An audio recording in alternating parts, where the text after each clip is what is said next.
Good morning, traders. It is 8 a.m. in Chicago, this Friday, December 19th, 2014. Thanks for joining me and happy Friday. Derivatives trading involves substantial risk of loss and is not suitable for all investors. My personal opinions, market data, and recommendations are subject to change without notice. Past performance is not indicative of future results. I think the risk disclosure would be a lot more interesting if we turned it into a jingle that played at the very beginning. I'm sure many of you are tired of hearing it, but it is required on every broadcast. Let's look at the news real quick, and I have a message, some commentary at the end of the about the end of the year. At the end of this news overnight, the Trade the News summary basically says that the S&P 500 um, ended up pushing let's see, equity markets open higher, extending Thursday's sharp gains amid U.S. equity rally and rebound in oil prices. S&P 500 futures trade near prior record high. Actually, they pushed the prior high of 2072 to 2073.75 overnight, which is something I discussed earlier this week and was expected given certain levels being taken. Markets later pair gains. Uh, Big profit warning on Air France. Roche declines on unfavorable phase 3 data. Gazprom's London 80 hours trade lower and energy shares rebound. Air France issued a profit warning and the stock fell about 7%. Bank of Japan keeps policy steady as expected. 8-1 vote keeps inflation target timeline unchanged despite the recent decline in oil prices. They're saying that oil price effects will put downward pressure on prices in the short term, but in the long term, it's better for consumers. German GfK consumer confidence beat expectations and hit an 8-year high. Came in at 9 versus 8.8 estimated, high since December 2006. ECB officials said to be considering making weaker Eurozone countries bear larger risk burden in any QE plan. They can dance around this.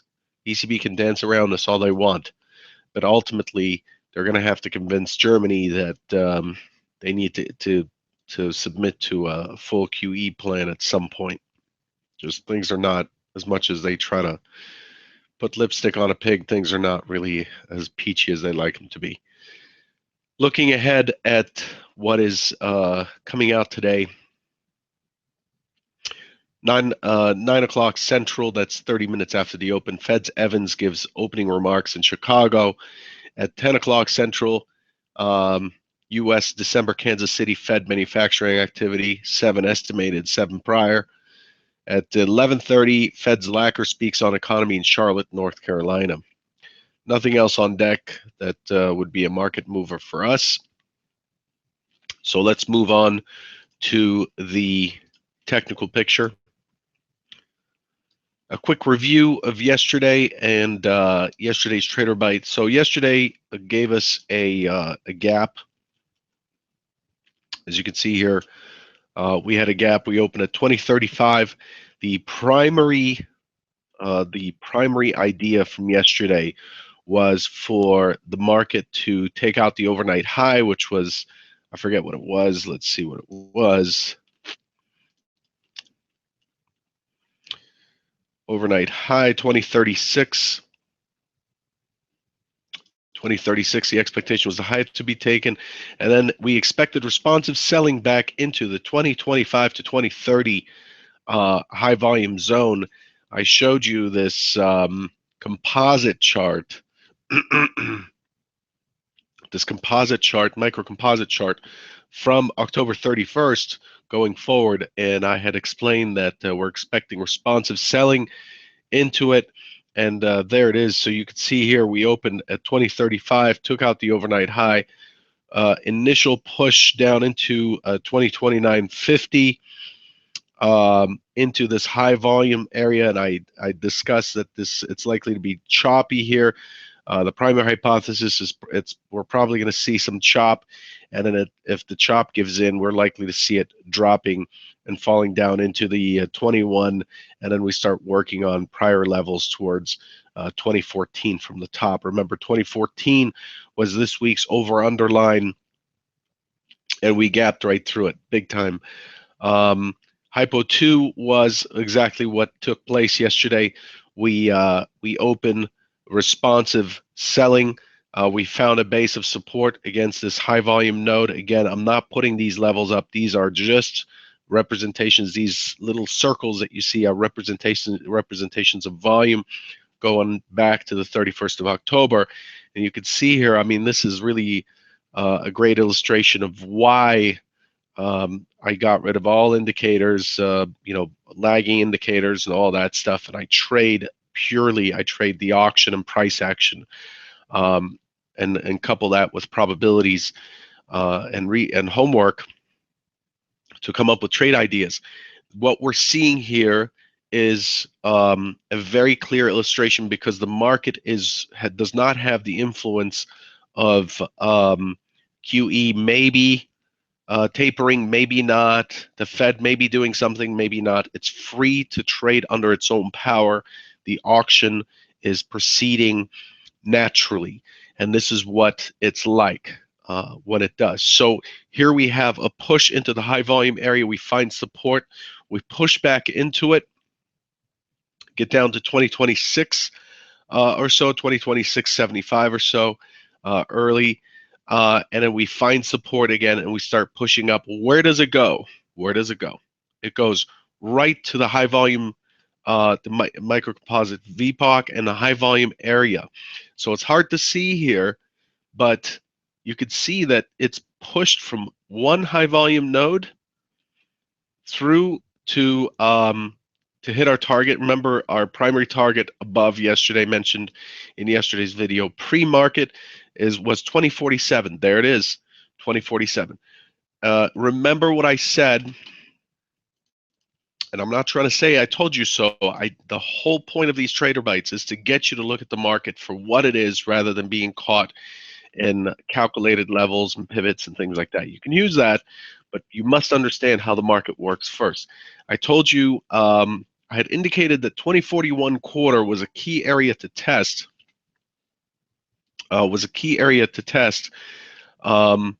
So that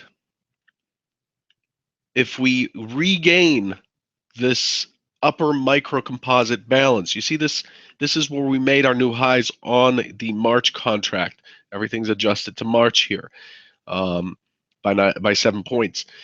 2072, and what I said is if we regain 2041, you see this low here, again, this is the composite chart, is a day session only 1 bar per day chart. It doesn't include the night session, okay?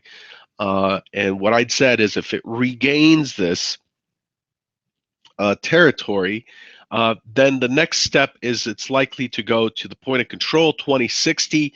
If it goes to 2060, expecting it to chop around here if it has a chance, and then it puts new highs on deck.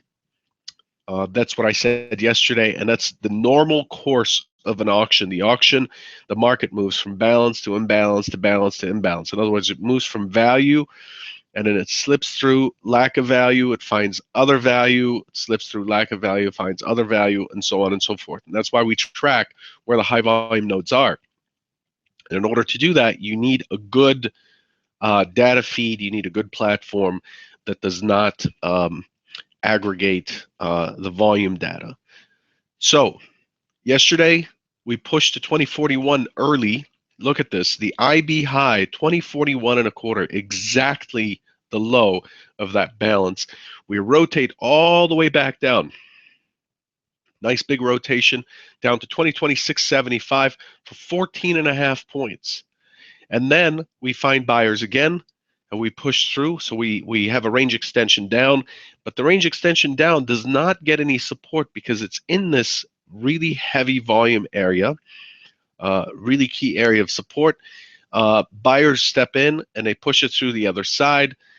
First target, 2047, which is the naked point of control from here, from back on the 11th about a week ago Thursday, 2047. And then, to my surprise, the expectation was for this to grind it out here and just hang out here at 2047. But what it did is it pushed right into 2060 on the close. 2060. 2060 is the high volume node, is the key price before the high, is the high volume node, the point of control at the highest, in the highest area of all prices this year. And so the 2060 comes from this microcomposite. We've taken all the days that have all the balance that's occurred up here. We have 2060, and so yesterday it pushes right into 2060, all the way up to 2060.175, and then settles at 2060.25. No surprise there. Okay, the push through, the hard push through in the afternoon was unexpected. I expected 2047. See this 2047, nice 3-point rotation down, and then I expect this to be choppy into the afternoon, possibly returning to the IB high.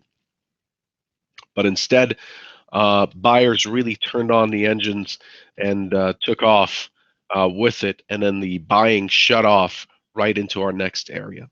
I'm not trying to say that this is perfection. I'm not trying to say that this is the ultimate method. What I'm trying to say is it is really important to understand the auction. If you can understand the auction, it gives you all the technical basis on which to create context, and then what you're left with is you know, a small toolbox of statistics that you might put together that would generate your setups, and then the final step is to recognize when you have one thing having a higher probability of happening over another.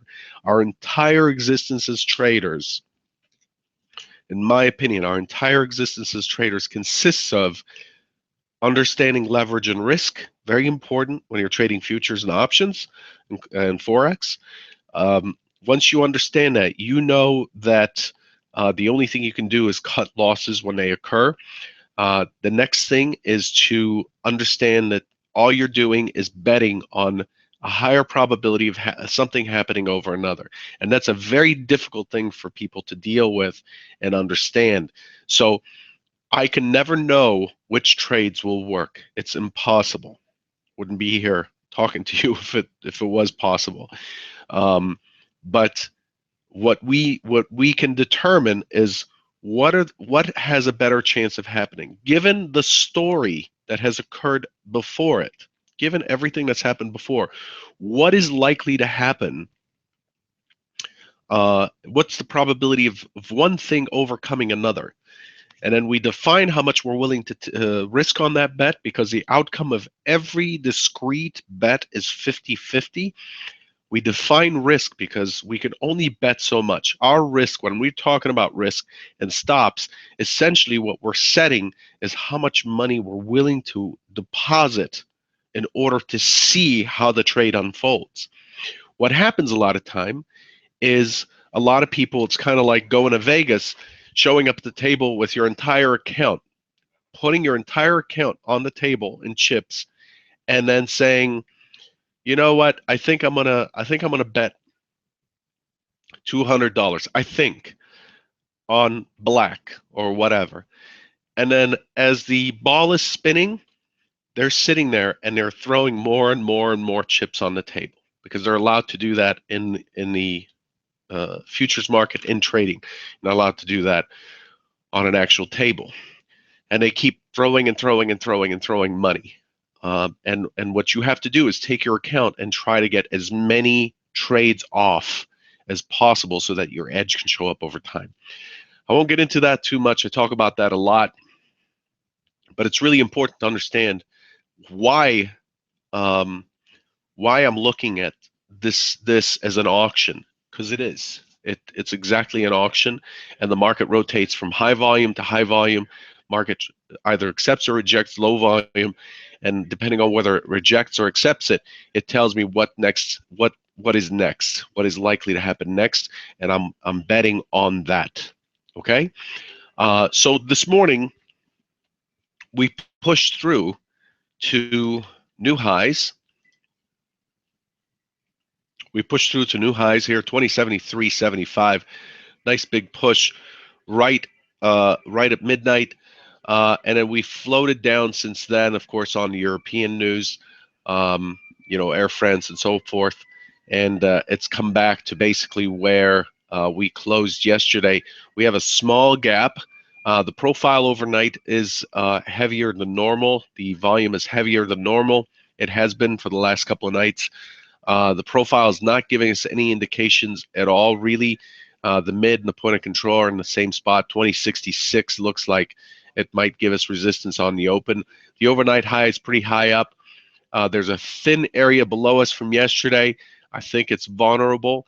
The market ran up in an impulsive move on the close yesterday. So 2037.50 all the way up to 2061.75 is an impulsive move, and the market would have likely pushed through it, pulled back, and then completed that move had it had time. It did not have time, so the expectation is that it would do so in the overnight session, which it did. Normally it does it right after the open in the overnight session, but in this case it just sat around during the Asian portion and pushed right before the European Open. And so what this leaves us with is a very odd situation in which we are in the upper composite. We are up against the 2060 point of control and the upper balance value area, and we're basically opening with a tiny little gap. So it creates a situation where there's almost an equal chance of one thing happening over another. I can make a pretty strong argument for a test into 2066.67, and then sellers stepping in and then taking back this thin impulsive area.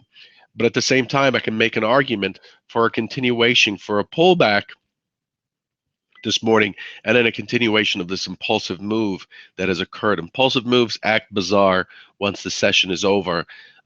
We don't quite pick them up and continue like we normally would if it happened during the session. But there's a pretty good incentive here to take a break and rotate and recheck these thin areas before continuing higher. For those watching Classic Market Profile, which I don't use much, I find there's more information or better information using volume. I do have a market profile chart that I watch and look at this rocket ship taking off, leaving a single behind right at that former point of control at 2047. And so the expectation is for this to come down the flagpole. This is the flagpole, and we expect the market to attempt to check this and re-auction it before confidently moving higher. I do not have a call for this morning. There isn't anything driving the market, likely to drive this market this morning with a number release or anything. So my goal here is to understand that we are opening in a gap, that we're likely to get responsive sellers back. But if we do get responsive sellers, how far down this flagpole are we going to go? This thin zone are we going to go? So I don't have a clear play for this morning, so I sit on my hands and I wait for the market to tell me which way it wants to go. If we have a gap and we open auction out of range into this, meaning the two sides are battling it out, I'll wait to see which side wins the battle. Otherwise, we do have the overnight stat, and it looks like the low is easier to achieve than the high. We have a weak low versus a pretty stable high.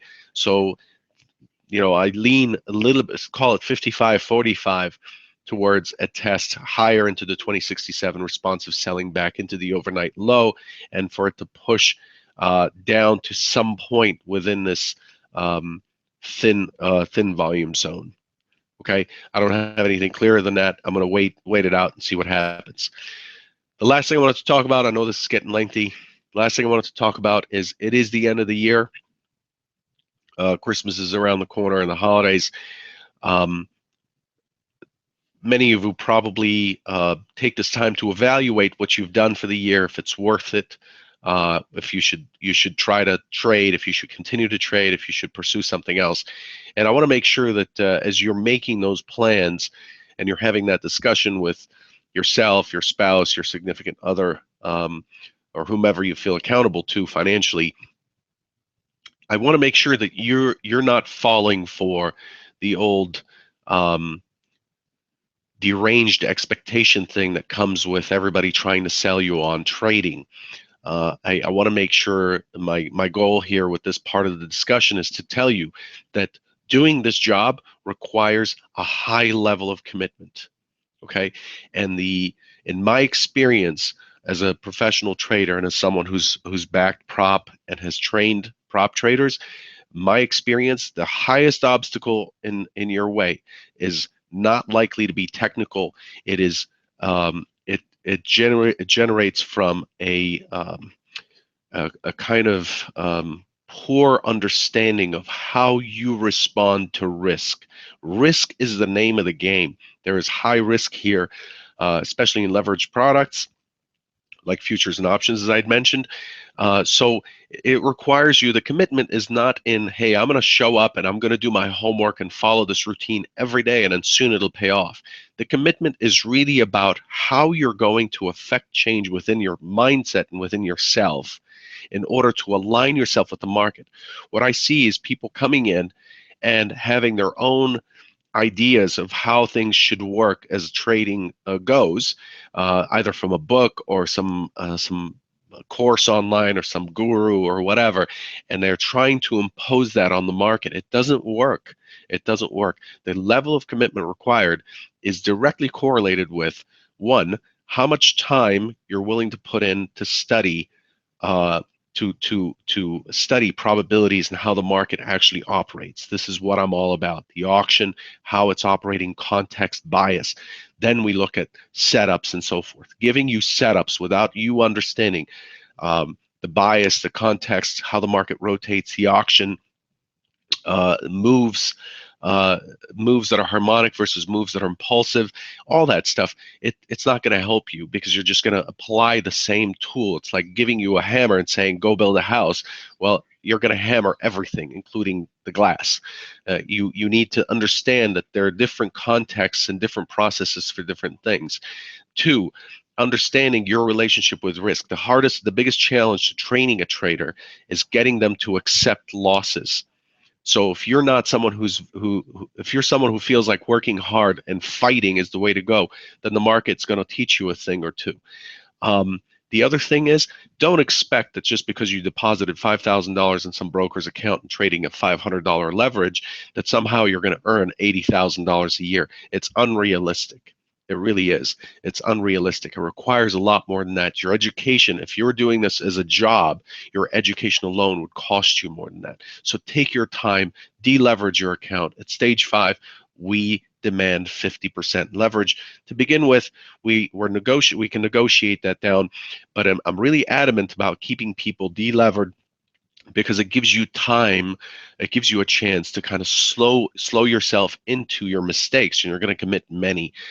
Do not commit a huge part of your account to one or two trades because the market has made a move.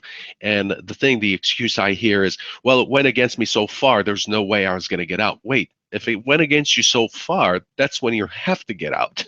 Otherwise, it can keep going and going and going. And we see this with shorts all the time. Get caught short and I got caught short and I couldn't, I was waiting for it to pull back so I can get out. It never pulled back, and so I'm going to hold on to it. You didn't get caught short. You set yourself in that position. Take accountability of what you're doing. If the trade goes outside of your parameters, cut it. Cut it so you can regain your logic and regain your mind as to what you need to do next. While you're in a trade, in a position of stress, it has been studied and proven scientifically that we don't operate the same way. So understand that you're not the same person who planned the trade as the one who put it on. And that's the big part. That's the commitment part. That's the discipline part. Good luck today.